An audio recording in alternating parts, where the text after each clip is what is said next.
Good morning, and welcome back to Good Samaritan Facebook Live. My name is Dr. Scott Stine. I'm a family physician here in Vincennes, Indiana, and Chief Medical Officer of Good Samaritan Physician Network. I'm with Adam Thacker today, who's our Chief Operating Officer of Good Samaritan Hospital. We'll be giving you a weekly update on status of COVID-19 in our community, talking a little bit about our normal things, which is our statistics in our community, upcoming vaccine release, also a little bit about what's going on with testing in the community as well. So just leading off, numbers continue to be increased as far as active cases in the community, around 235 active cases in our community.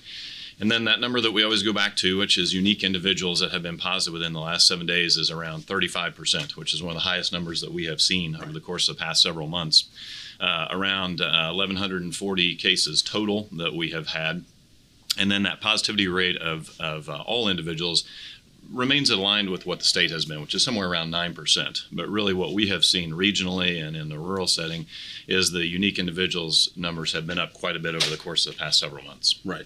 Yeah, certainly our region, we've seen a pretty big increase in positivity. You mentioned the 1,140 total cases since March when we started tracking that and living in the world of COVID. In the last 45 days, 650 cases. So we've seen more than double in the last 45 days over the course of a 7-month total span. So really have seen that increase. We expected it coming into the fall. And I think one thing that's really telling, if you put all the numbers aside, talking to individuals in the community, April, May, it was somebody had COVID off in the Netherlands. We didn't really know anybody. And now you would be hard pressed to find somebody in the community that doesn't know somebody that has either tested positive for COVID or has been quarantined due to exposure. So almost every degree of separation, somebody's been around it at this point. And the good news that we are seeing is, although the hospital has been busy and we have had a lot of inpatients, the good news is we still have resources. Things have gone fine as far as bed availability. We've been very close on a few weekends. But as far as ventilator resources and things like that, we've done fine. And really the majority of those cases continue to be individuals that are in the community who have the illness, who are being isolated, that are basically recovering at home. And I know in my practice, I see individuals of all ages who have it. And basically the common reports are cold-like symptoms, loss of taste and smell. And interestingly, it seems like we're seeing less of the lower respiratory symptoms just over the course of the past couple months. So the majority of the symptoms that people have been reporting to us in the ambulatory world have been upper respiratory type symptoms like a cold, and then resolution within about 7 to 10 days or so, which is encouraging. Right. I think I hear commonly that this is the time of year I have sinus infection or sinus symptoms, so it's just my annual sinus. So don't overlook that if you're starting to have those symptoms. Certainly be diligent about monitoring yourself for your symptoms, and anything that is unique or different than just your run-of-the-mill, I have this every year type of thing, because there have been a lot of individuals that have said, this is just my normal, right. Oh, well, you should go get tested, and then they're positive. And certainly that loss of taste and smell is also not necessarily a pure loss, but a change in taste and smell. We've heard that reported a lot, and that's really jumped up the list as a leading symptom that we see in the majority of the adult population.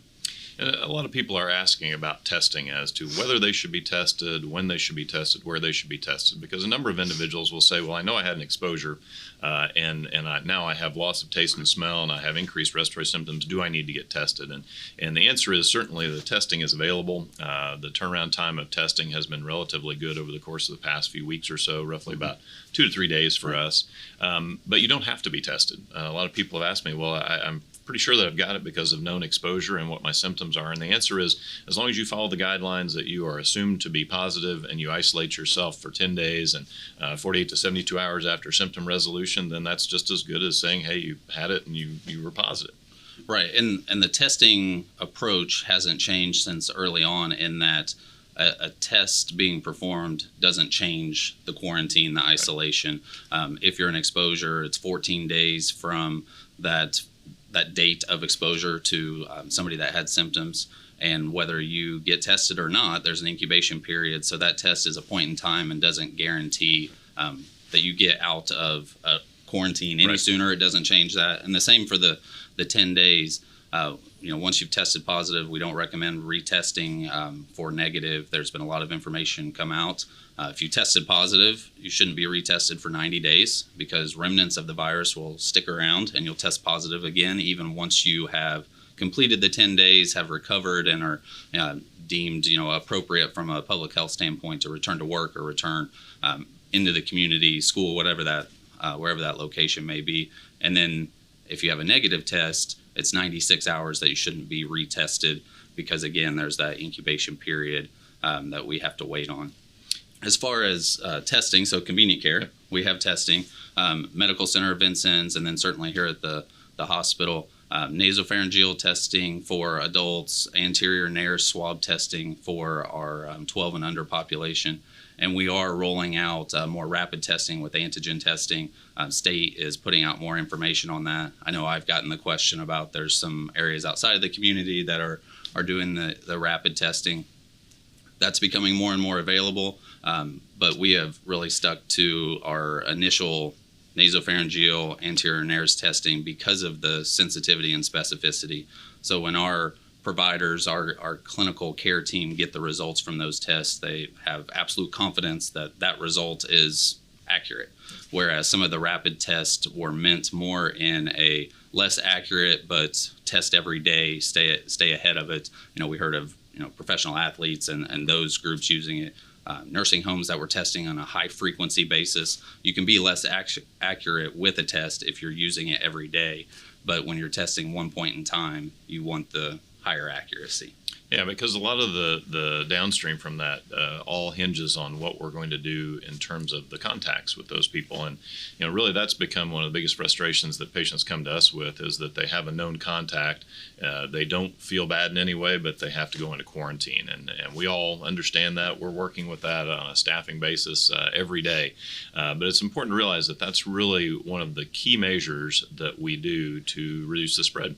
Back when we were 3-4 months ago and we had maybe 7 to 15 active cases in the community, it wasn't quite as important, and contact tracing was easier and making sure that we were watching those folks. But really it relies on all of us to do our own tracing and be honest about who we're exposed to and communicate with those individuals, because that's what's going to help to limit that spread right now until the vaccine comes out.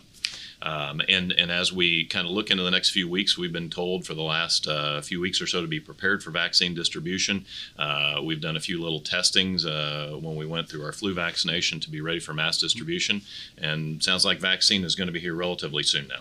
Yeah, we've continued to get updates from Indiana State Department of Health, who is working obviously in close concert with the federal government as far as vaccine distribution.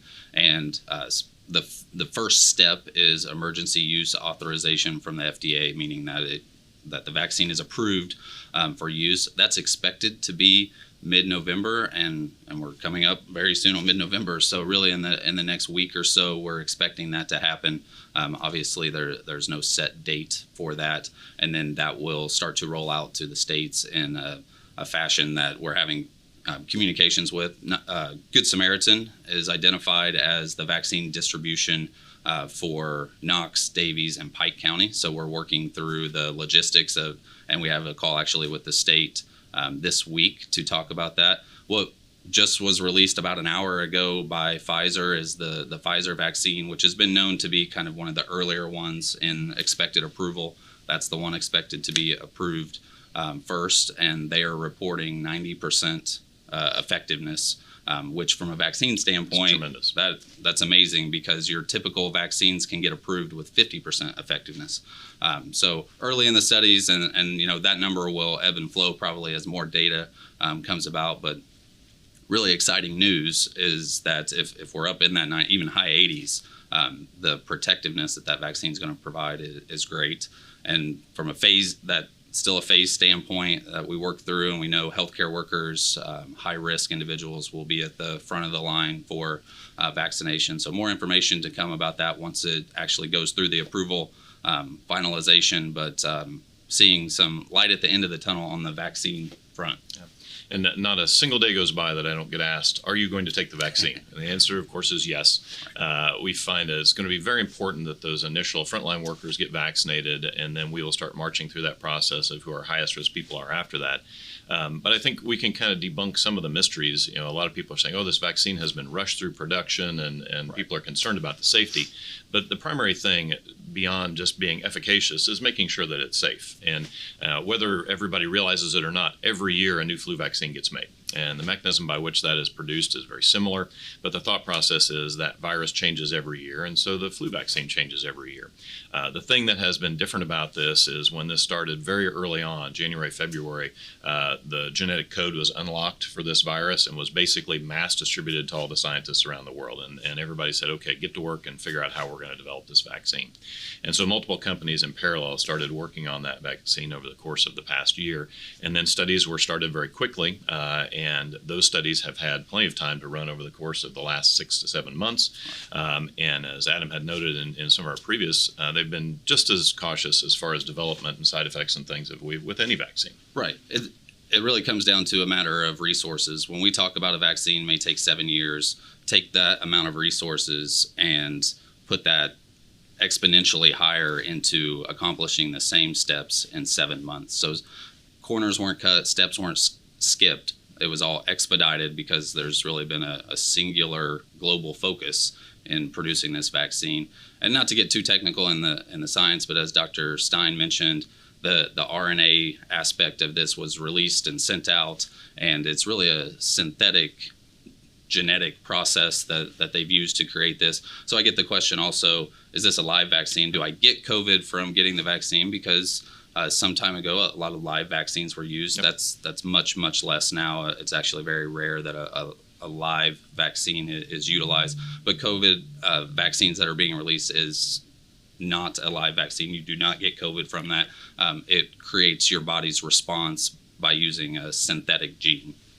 And what we anticipate is, obviously, as things continue to roll through, they will be watching those numbers to see how efficacious it is. But it's extremely encouraging to see that they've already reported a number as high as 90%. That's tremendous. In any given flu vaccine season, we may see efficacy in the 60%, 70%, and in a really good year, maybe 80% efficacious. So it's exciting news to see that that's coming out. We knew that it was going to be out relatively soon, but to see that that's going to be in our hands usually within the next few weeks or so is great. As far as other precautions and where we're at, Ab and I meet with our schools every week. We've been very fortunate that for the most part, the schools have had an excellent low number of cases. And although they've had to quarantine some of our sports teams, the number of kids who've actually been positive has been extremely low. Yeah, a lot of times you hear the numbers, and sometimes it's even in the hundreds, and immediately think those are all positives, and there's this huge outbreak. But oftentimes with the way that exposure protocol works, it's single-digit number of positives that leads to, out of an abundance of caution, a high number of those that are considered exposure and then are quarantined to risk. Our schools have done an excellent job of pivoting to virtual learning where they have needed to do that for those that are quarantined, and working through limiting gatherings from a school standpoint, from a community standpoint. All really makes sense. And honestly, looking at our schools, if we adopt some of the rigidness that the schools have used from a community-wide approach, we'd probably be sitting here with much less than 235 cases. Yeah. I don't know that you and I are as compliant as our student population is, but we can certainly try. Yes. Changes in visitation. We've asked in the previous weeks to make sure that if you need to be with a family member, please be with them to provide support and care, understanding of what the treatment plan is, help getting in and out of facilities and so forth. But we would certainly ask that people limit that. Don't bring people in socially just to be present for a visit. It's important that if that individual needs to be there for the visit or for communication purposes or support, that we certainly encourage you to continue doing that. But we really want to be cautious right now in the inpatient and ambulatory world. Right. Just asking our community to help us out in exercising caution. And as Dr. Stine mentioned, mobility, medical decision making. If you need a family, loved one, caregiver there with you, we absolutely support that and understand that's part of medical decision making. But if it's out of convenience, then we ask that individual can still even come in the vehicle but not come inside, just keeping traffic down.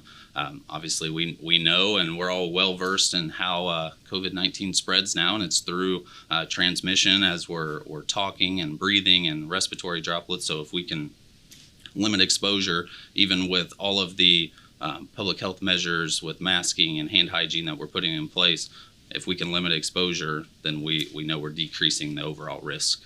Yeah, and that brings up an interesting point.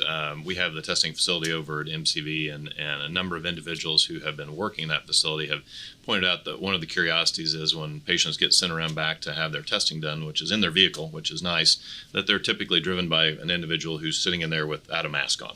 So we would ask to consider that's very important, that if you are helping somebody get to a facility, be it the hospital or ambulatory setting or for testing, consider that exposure, especially inside of a closed vehicle, is close contact.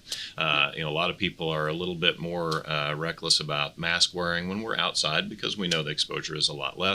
But specifically, whenever you're traveling or taking an individual who is displaying symptoms or is ill, that is a primary time where you should be masking for sure. Within 6 feet for a cumulative of 15 minutes, and certainly inside a vehicle would mean you're within that 6 feet, and most of the time going to accumulate more than a 15-minute trek to and from. Absolutely. Any other things to cover before we go to the phones? No, I don't believe so. Tiffany? Let's see what questions we have. Okay, someone asked, if you have had a positive test and have quarantined, should you still wear a mask? And would you need to get the vaccination? Yeah, so both of those are excellent questions. The first one is a very easy one to say. You should still be masking because the question of spreading virus is still a little variable as to how long that goes on. Now, we know that people who have had relatively mild to moderate illness being fully recovered somewhere around 10 days, more severe illness probably 20 days, but we still want everybody to be masking during that period of time. The question of the vaccination versus having had the illness and have had antibodies, there are people that are still working on that right now. So the policy initially certainly is going to be that everybody should be vaccinated for this illness. As we roll over the course of the next several months and year or so, there are people right now that are doing a multitude of studies. One study certainly being looking if you have had the illness and you developed antibodies, how long are those antibodies good for? And then is that protective for whatever mutations have occurred to the virus? The second one is going to be if you get the vaccination, how long those antibodies last for. And those studies are running right now. Right. So we're going to learn more and more about that as we go over the course of the next several months or so, because that's one of the things that the infectious disease specialists will continue to look at is how long are our own bodies, antibodies protected for, and how long will the antibodies through the active vaccination process that we develop, how long will those be good for? So stay tuned. We will learn more about that as the process goes on. But initially, everybody will be vaccinated regardless of whether you've had the illness or not. Yeah, I think that's what it comes down to is we know that the vaccine's being developed in a very controlled environment and the response is very well known. You get the vaccine, this is the response that you will get. There are just too many variables with if you contracted COVID-19 in the community because severity of illness and your body's response are just too variable to say you're protected long-term or you're not. Absent getting weekly blood draws to test for antibodies, which I think you'd probably just rather get the 2 shots and be done with it rather than give blood to continue to test for the antibodies. Agreed. Now, are you seeing another virus, I guess, like currently being diagnosed in our community that has some of the same symptoms as COVID? Certainly, dozens of them. Oh, yeah. And as Adam pointed out earlier, as we have rolled into the winter months, people always ask, about flu season. When is flu season? Well, flu season technically in our area of the country is typically January, February, and March. We'll see a few cases that are scattered throughout November, December as we go along. But the important thing to realize is starting as soon as we all start gathering indoors, as soon as the weather gets cool, we start spreading around all the normal viruses. And one of the previous normal viruses happened to be coronavirus. So rhinovirus, adenovirus, coronavirus, there are literally dozens and dozens of types of upper respiratory type infections that we all get as we go into these months of the year. So we anticipate that those will be here like they always are. One of the things that we became all astutely aware of early on was human metapneumovirus is relatively common and has symptoms that are very similar to COVID. It's an upper respiratory pathogen that we see every year as well. But because of the testing that we did early on, we found that that was something that is more present than we ever imagined. But all of those same viruses are going to be running in parallel, and unfortunately they have very similar symptoms to what coronavirus and COVID-19 has, which is upper respiratory congestion, loss of taste and smell with those viruses as well, sometimes low-grade fever. But one of the important differentiating factors when we look at flu, and really we probably won't start seeing a lot of flu cases till we get into the next month or so, but the speed of onset seems to be one of the big differentiating factors when we look at influenza versus COVID-19. And that is that usually when people contract influenza, A or B, they will typically describe relatively rapid onset of symptoms versus kind of insidious onset of symptoms that go along with COVID-19. So although there's a lot of overlap, one of the things that's important is to get in contact with your healthcare provider to determine whether testing for influenza would be beneficial, because we have a couple of fairly efficacious methods for treating influenza as far as medications are concerned, but that diagnosis needs to be made very quickly. The medicines that we have that work for treating influenza really need to be used within about the first 48 to 72 hours of development of symptoms. So we want people to get tested with that, and actually the next round of testing that we're going to be doing, the methodology, actually includes that influenza in it as well. Yeah. And all of these viruses that we're talking about that can have a similar clinical presentation with symptoms also have another common thing, in that hand sanitizer, 60% alcohol or higher, kills all of them. So making sure that you have that in your homes, in your car, and using that on a regular basis indoors will take care of all of these viruses. You may have kind of answered this already. What is the likelihood of getting COVID a second time? So that's another one of those. It's still to be determined.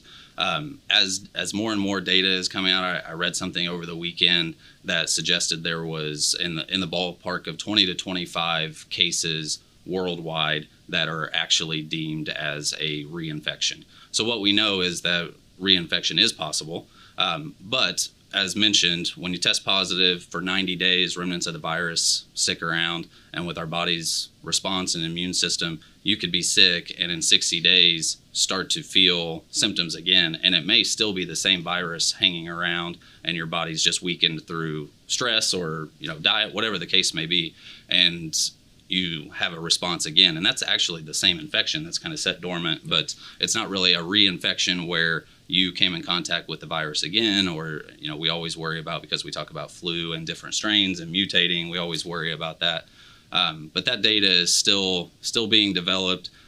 We know the risk is very low, and now that we're talking more and more about the vaccine, and if you have had coronavirus, your body has developed some antibodies, we expect that the second time, if you do come in contact with it and do present with symptoms, that it will be a lesser acute event.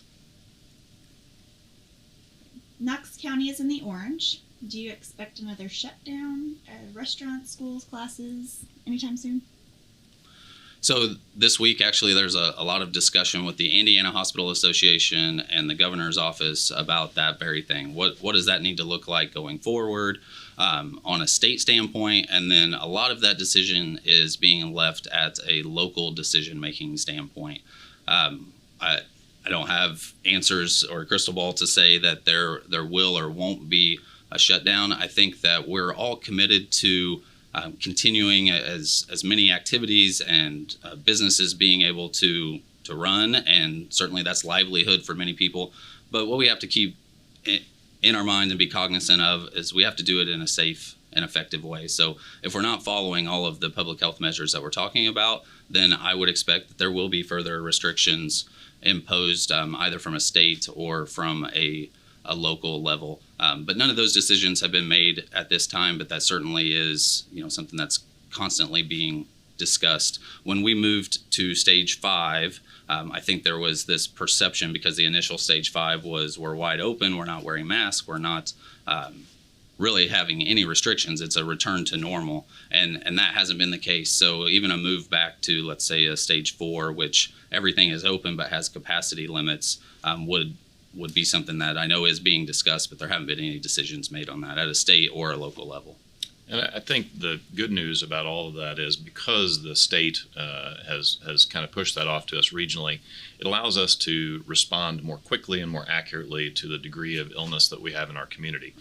Because literally, every day we are looking at what those positivity rates are, what our hospital capacity is, what within our district we have capacity-wise, and so those adjustments can be made much more accurately and appropriate response-wise in a local fashion than if the state says, hey, Indianapolis is a mess right now, let's shut down the state. Right. This was where we were back in April and May, where we had virtually no cases and were shut down.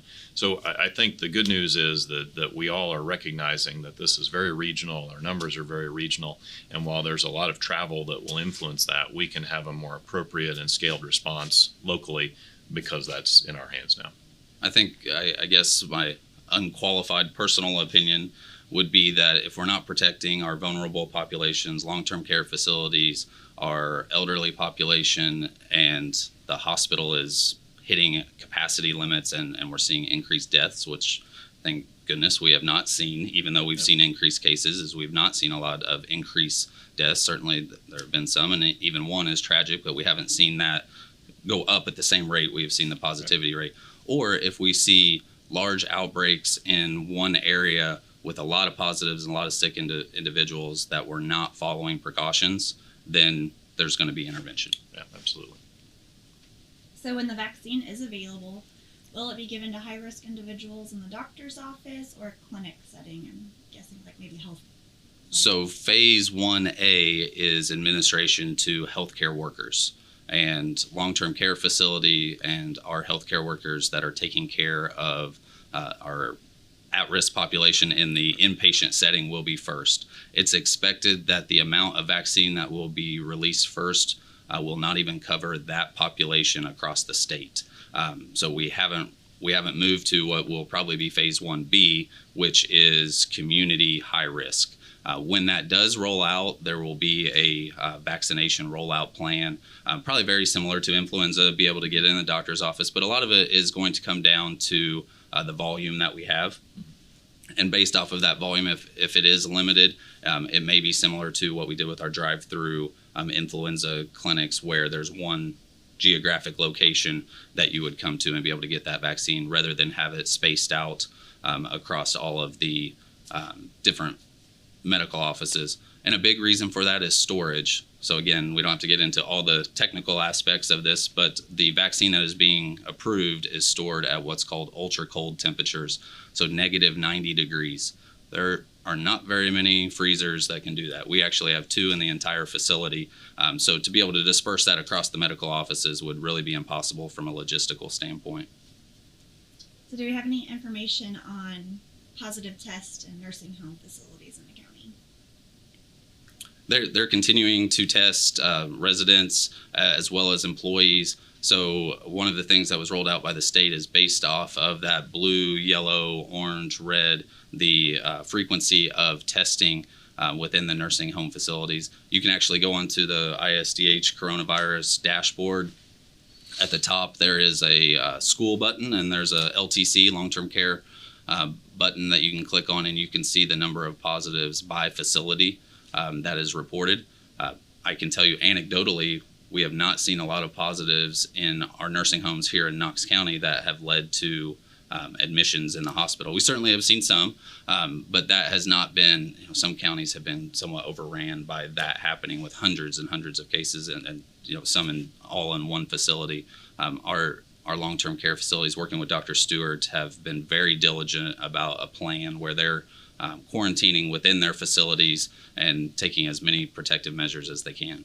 And really, although it's been very difficult for a lot of families and patients that are in those long-term care facilities, the majority of positives that have been here locally have been with workers that are out in the community. So the number of actual residents who have been positive has been extremely low, and it's because of those measures and what's been put in place as far as precautions, and then that ongoing testing that's being done in those facilities. If someone had tested positive and then had been released, is it safe to go into their home? Yes.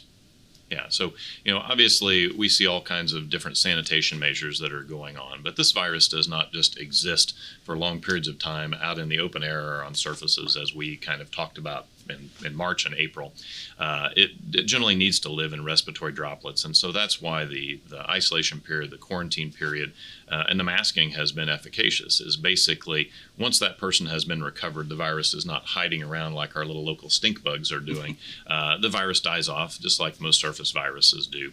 And it's important to realize that once that period of time is up, it's safe to be around those individuals. We still encourage masking, obviously, but this is not plague-like in the fact that you can't go into their home and can't provide services, because our workers have been doing that all along. That's where the 10 days and the 14 days are developed out of those precautions to make sure that it is safe to be released from a quarantine standpoint. Okay, and so a quick question to wrap up. Kind of repeating what you've said at the beginning about if you've been in exposure, how long should you quarantine, and when should you get tested, or should you get tested? So as a direct exposure, the quarantine process is 14 days from that last exposure. So whatever that date is starts the clock from that 14 days. And the reason for that is that we know the incubation period for coronavirus is 2 to 14 days, average in the 6 range. If you have been contacted by your medical provider, Good Sam Infection Prevention, Knox County Health Department, or state contact tracing and said that you are an exposure, you are quarantined for 14 days and you do not need to be tested. Yep. Absent developing symptoms where you're coming in for care that even up to including hospitalization, if you're at home and asymptomatic or mild symptoms, that 14-day window is not going to change. So really testing is, at that point, curiosity. Yep. It doesn't change the clinical care being delivered. And something that Adam pointed out earlier that's very, very, very important about what he just stated is if you have an exposure to a known positive and you've started your 14-day quarantine period and you decide on day 5 that you're going to go get tested and you get a negative test back, that doesn't accomplish anything. That does not get you back to work sooner. That does not change any of those numbers, because it's during that period of time that we are waiting or anticipating that you potentially might turn positive. Now, on let's say day 10 of what your quarantine period is, you develop symptoms. You can go get tested if you wish, but if it were me, I would assume that I am positive at that point in time and start my 10-day isolation period after that point, because it really doesn't change anything about what you're going to do as far as isolating at home and then avoiding other individuals. But it's important to realize that a negative test does not get you out of quarantine. And especially in that example within the same household. Right. So if you have a positive in that household, you are quarantining and you start to develop symptoms, you are assumed positive. Yeah. You can go get tested, but you're assumed positive. And even if that test is negative, there's a positive in your home, you've been in exposure, you're assumed positive, because again, viral loads, incubation periods, it's easy to miss the timing of that on a test. I guess the biggest thing, because we can run through 100 scenarios, sure, is we have a triage line here at Good Sam, 885-3331. We have, if you're going to our testing sites, they can provide information. The state website, our GSH coronavirus website that you can go to our main page and it's at the top and click on that. There's an abundance of resources to help to guide you through that. I think talking to somebody in person, every scenario has its nuances. Our triage line can certainly help with that. Okay, that's all I got for you today. One final thing, as we are going into our holiday seasons, it's important to start that planning process for what that's going to look like for every individual. I get questions every day as far as, is it safe for us to travel to grandma's house to have normal Thanksgiving dinner? Is it safe for them to travel to our home? What about nationwide travel? What about worldwide travel? So I think everybody needs to start looking at that because these events are things that really transmit virus over a larger geographical area. And then it's also important to be very honest with yourselves and your family about anything that's happening as far as exposures in those days that lead up to that. Having events that are a little bit more open, having events where maybe it's spread out a little bit more will be helpful. And so as we enter the next portion of our holiday season with Thanksgiving and a lot of travel out, we would ask everybody to be very cognizant of what their travel plans are, what they're doing. The other event that's coming up, ultimately, that my colleague over here likely will be participating in is deer camp. Yes. And so even though people will think that they can't mask at deer camp, but they probably should, there are plenty of appropriate masks that are available that probably shouldn't scare off the deer. So we would ask anybody that is participating in that next social gathering event to be cautious as well. Good point. All right. Thank you all for joining us, and we'll see you again in a week. Thank you.